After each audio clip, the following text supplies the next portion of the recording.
Në fakt zjarri ka filluar në ushtim.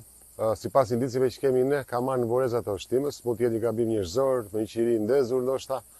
Megjithatë është për të vërtetuar pastaj nga instancat përkatëse. Megjithatë ka qenë një zjarr masiv, edhe reagimi ka qenë në kohë reale, qoftë nga të gjitha strukturat shtetërore, përfshi këtu zjarfiksen, Ministrinë e Mbrojtjes, FNSH-ja, forcat e policisë së shtetit, të gjithë kanë qenë në terren, prefekti, patjetër këtu me ne të gjithë.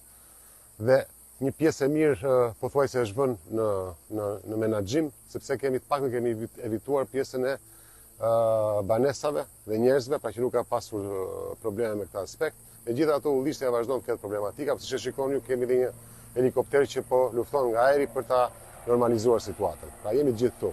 Kemi dhe një indicje tjetër që ka dhe një zjarr në nart, kjo edhe për shkak të temperaturave të larta, megjithatë dhe atje kemi dërguar forcat e zjarfikses së Vlorës me qëllim që ta vendosim në situatën në kontroll.